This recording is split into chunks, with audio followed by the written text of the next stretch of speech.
In the early 2010s, several Iranian scientists who were connected to nuclear research were killed in planned attacks inside Iran.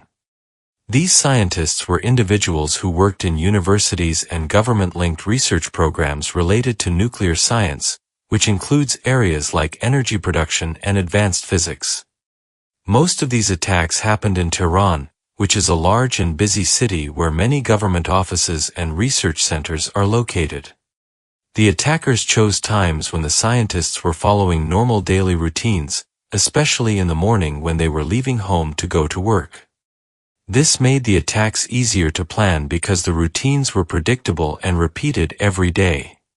The attacks were very precise, meaning they were carefully timed and aimed at specific individuals.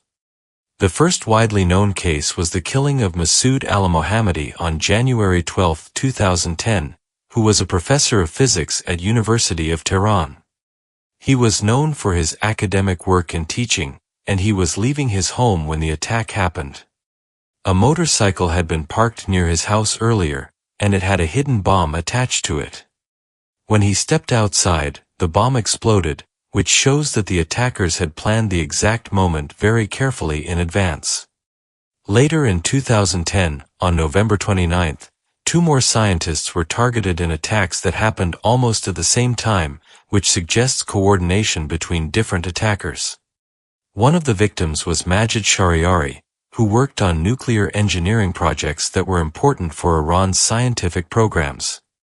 While he was driving his car in Tehran, a person on a motorcycle approached him closely in traffic.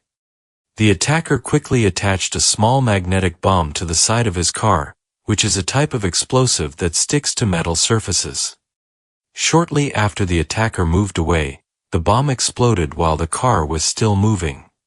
He died from the explosion, and his wife, who was in the car with him, was injured but survived, which shows how dangerous and sudden the attack was.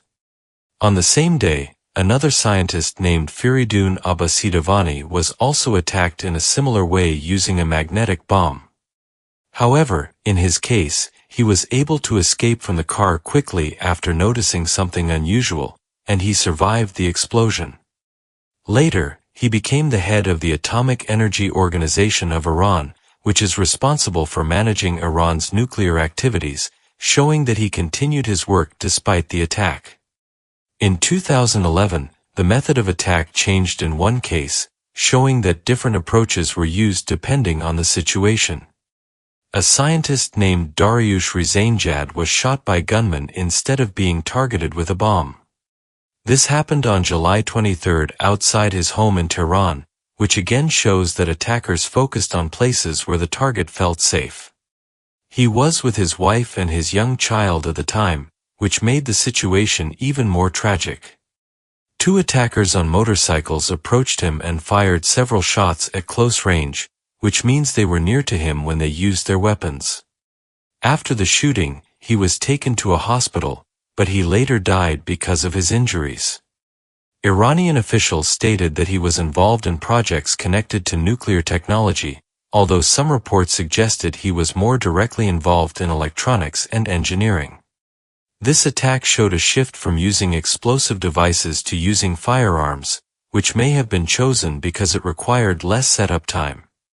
It also showed that attackers were able to adjust their methods, which means they could change their approach based on what they believed would work best. In 2012, another major killing happened involving Mostafa Ahmadi Roshan, who worked at the Natanz nuclear facility, one of the most important nuclear sites in the country. On January 11, 2012, he was traveling in a car in Tehran when a motorcyclist approached him. Just like in earlier cases, the attacker attached a magnetic bomb to the car while it was moving in traffic.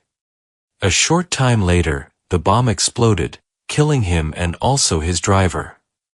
This method was very similar to the attacks in 2010, which shows that the same pattern was used again. The attackers carried out the plan and then quickly drove away, meaning they completed the planned action and escaped the area before they could be stopped.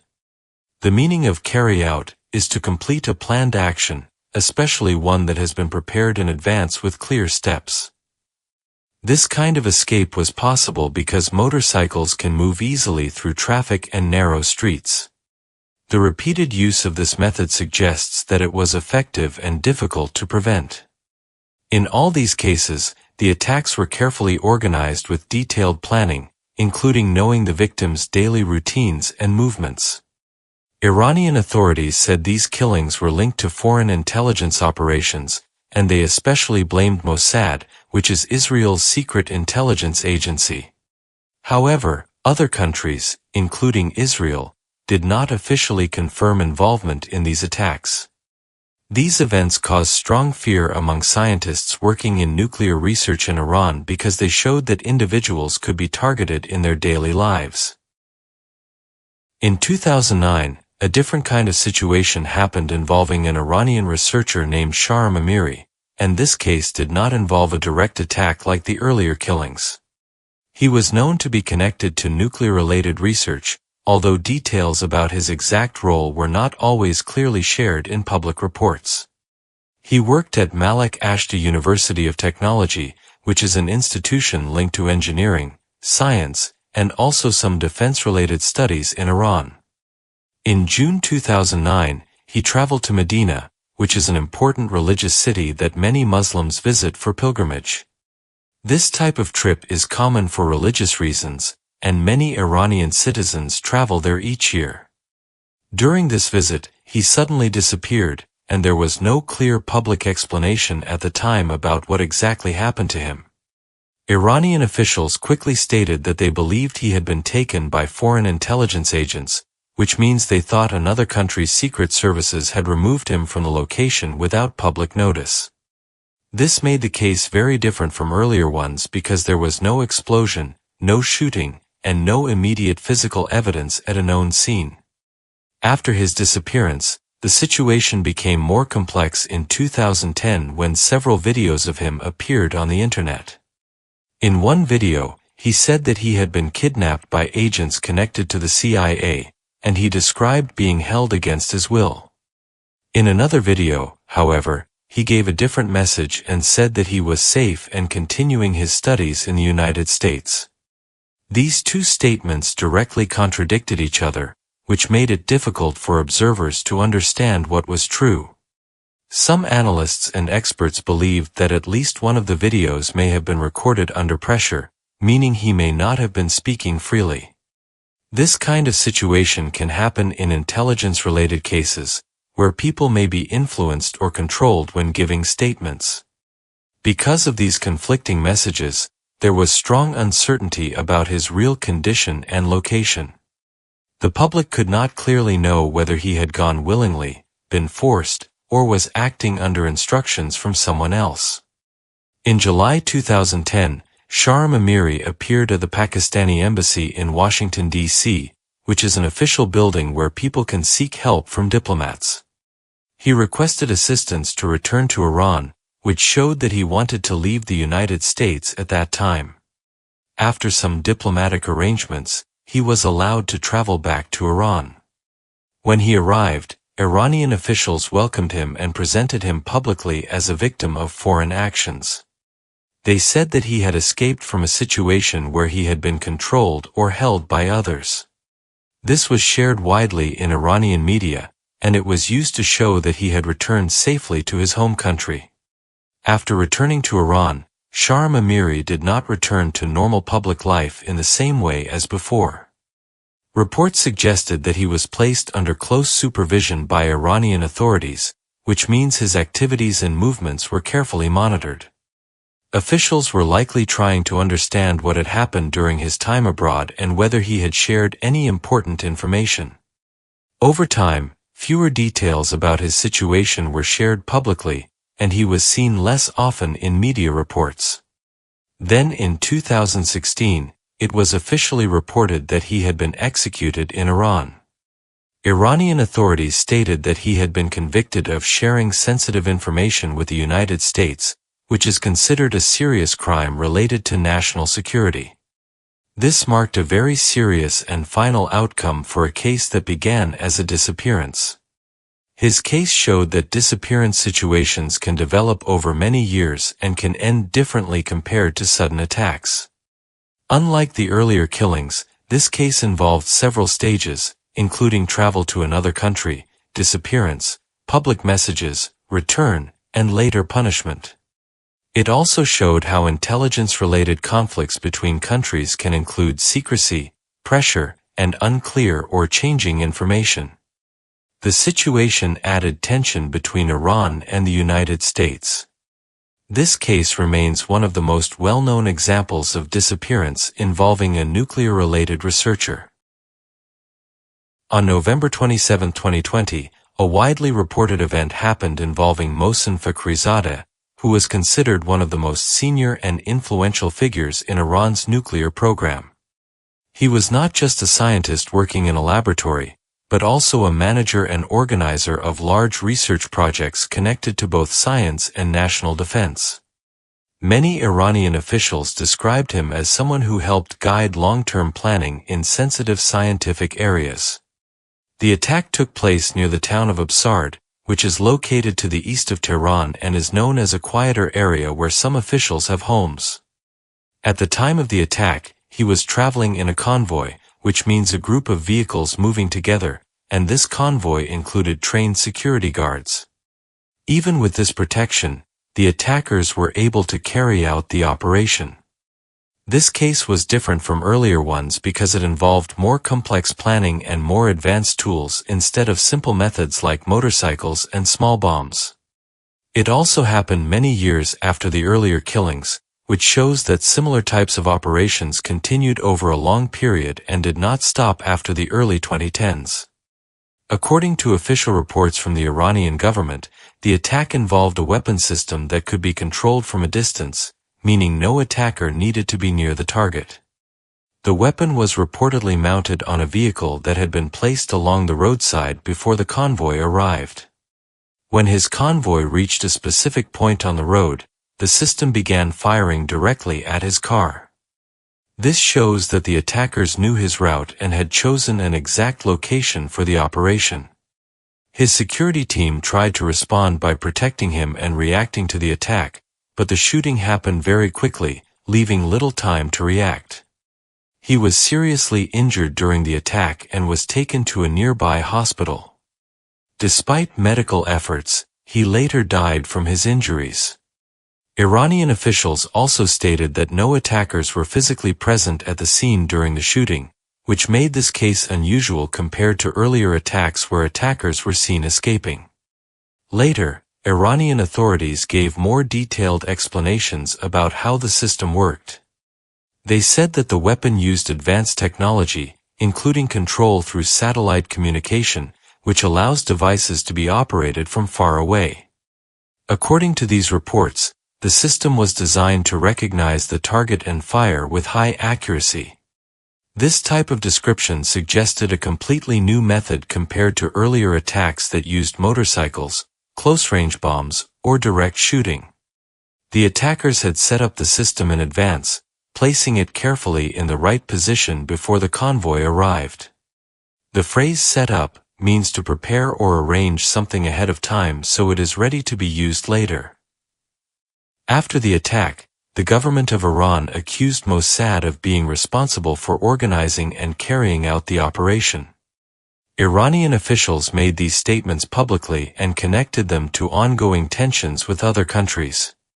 However, Israeli officials did not officially confirm any involvement, which left the accusation without direct acknowledgement from the other side. The killing increased tensions not only between Iran and Israel but also affected relations with other countries involved in regional politics. It also led Iran to increase security measures for scientists, military personnel, and other important figures. These measures included more guarded travel, better protection systems, and changes in daily routines. The government also stated clearly that it would continue its scientific and nuclear-related work despite the loss. Mohsen Fakhrizadeh had been linked in earlier years to projects that were followed closely by international organizations. One important organization is the International Atomic Energy Agency, which monitors nuclear programs in different countries to ensure they follow international agreements. Over time, reports from such organizations had mentioned his name in connection with research activities that were of global interest. Because of this, his role was already known to many governments before the attack. His death drew strong attention from countries around the world, and many officials commented on the situation. It became one of the most widely discussed cases involving a nuclear scientist in recent years. The attacks on Iranian nuclear scientists used specific methods that clearly showed careful planning, preparation, and timing. These were organized operations where each step was decided in advance. Many of these attacks took place in busy streets in Tehran, where there are many cars, motorcycles, and people moving at the same time. In such crowded places, it is easier for attackers to blend in and not be noticed immediately. A common method involved people riding motorcycles, because motorcycles can move quickly and can pass between cars even in heavy traffic. These riders would move very close to the target vehicles, often pretending to be normal riders. At first, they did not cause attention, which means they acted in a way that did not make others suspicious. This allowed them to get into position without being stopped. Once close enough, they carried out the next step of the plan very quickly. One important method used in several cases was the use of magnetic bombs, which are small explosive devices designed to stick to metal surfaces like car doors. These bombs were small enough to be carried by one person, often hidden until the moment they were used. The attacker would ride a motorcycle next to the scientist's car and reach out to place the bomb on the side of the vehicle. This action required the motorcycle to stay steady and close to the moving car, which shows a high level of control and practice. After attaching the bomb, the attacker would quickly drive away before the explosion happened. The phrase "drive away" means to leave a place quickly using a vehicle, especially to avoid danger or being caught. The explosion usually happened shortly after, giving the attacker enough time to escape the area. This method depended heavily on exact timing, because the bomb had to be placed correctly and the attacker had to leave before it exploded. Another method involved direct shooting using firearms, which was used in at least one known case. In this method, attackers used pistols or similar weapons while also riding motorcycles, which allowed them to move quickly before and after the attack. They approached the target at close range, meaning they were only a short distance away when they fired. This increased the chance of hitting the target but also required courage and precision. The attackers fired several shots in a short amount of time and then left the scene quickly. Compared to bombs, this method required less equipment, but it still needed careful planning. The attackers had to know the exact route the target would take and the time they would be there. This information allowed them to wait at the correct place and moment without being early or late. The planning behind these attacks likely included collecting detailed information about each scientist. This information included where the person lived, where they worked, and the exact times they traveled between these places. It also included knowledge about the type of car they used and whether they had security protection. This kind of detailed information is often called intelligence data, which means information gathered for planning actions. Gathering this data usually takes time and may involve watching the target over many days or weeks. The repeated success of similar attack methods suggests that the planners studied each target carefully before acting. It also suggests that more than one person was involved, with different roles such as observing, planning, and carrying out the attack. This level of organization shows that the operations were not simple but involved coordination between several individuals. In addition to these physical methods, more advanced tools were also used in some cases, especially in later incidents. These included remote-controlled systems that allowed attacks to happen without attackers being physically present at the scene. This made it harder for authorities to identify or capture the people responsible because there was no one nearby to arrest. Such systems could be controlled from a distance using technology like communication signals. The combination of simple tools, like motorcycles and handheld weapons, with complex systems, like remote control devices, shows that different levels of technology were used. Each method was chosen based on the situation, such as the level of security around the target and the environment where the attack would happen. These organized approaches made the attacks difficult to predict and prevent. They also showed that the attackers were able to adapt and change their methods over time. After each incident involving Iranian nuclear scientists, authorities in Iran began formal investigations to understand exactly what had happened and who was responsible. These investigations were carried out by security forces and intelligence agencies, which are groups trained to handle national safety and secret information. Officials carefully examined the locations where the attacks took place, including streets, vehicles, and nearby buildings. They collected physical evidence such as pieces of explosives, bullet casings, and damaged vehicle parts.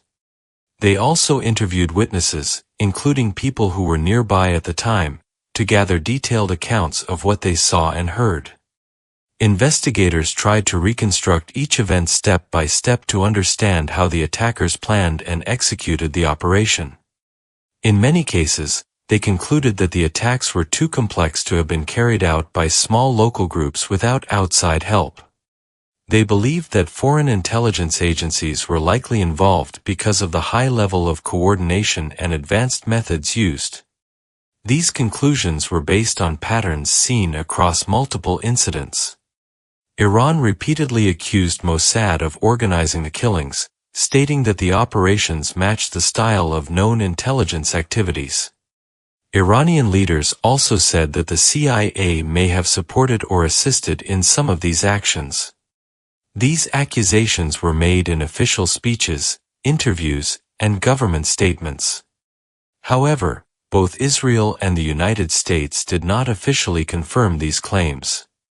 In public statements, officials from these countries usually avoided giving direct answers, often choosing general language instead of clear confirmation or denial. This created a situation where Iran made specific accusations while the other countries remained unclear in their responses. This kind of situation is common in intelligence-related conflicts, where information is often hidden or not openly shared. Governments sometimes choose not to confirm actions to avoid political or legal consequences. International organizations also reacted to these events with concern, especially because they involved violence against individuals connected to scientific work. The United Nations expressed worry about the safety of scientists. Some officials within international bodies said that such actions could increase tensions between countries, especially in regions that are already sensitive. They also pointed out that attacking scientists raises serious legal questions, because scientists are usually considered civilians, not soldiers. In addition, ethical concerns were raised, which are questions about what is right or wrong in such situations. These reactions showed that the issue was not only about one country, but about international rules and safety. The discussions included topics such as human rights, international law, and the protection of individuals involved in research. Because of this, the issue became part of larger global conversations about conflict and security. Some countries and experts discussed whether these actions were intended to slow down Iran's nuclear program. The idea behind this thinking was that removing key scientists could delay research progress, because those individuals had special knowledge and experience. If an important scientist no longer exists, it can take time for others to replace their role and continue the work. However, Iranian officials said that their scientific programs continued despite these losses.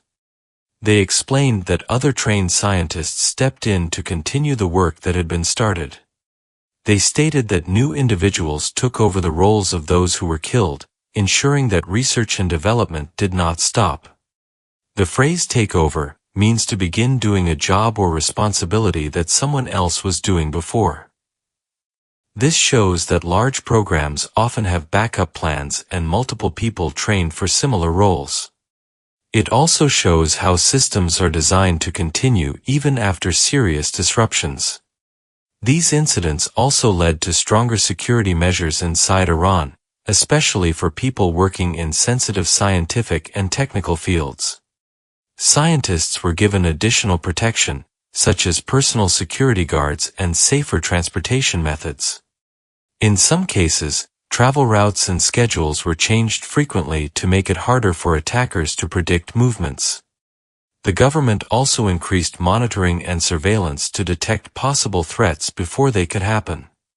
These changes affected how scientific work was carried out, making daily routines more controlled and less public.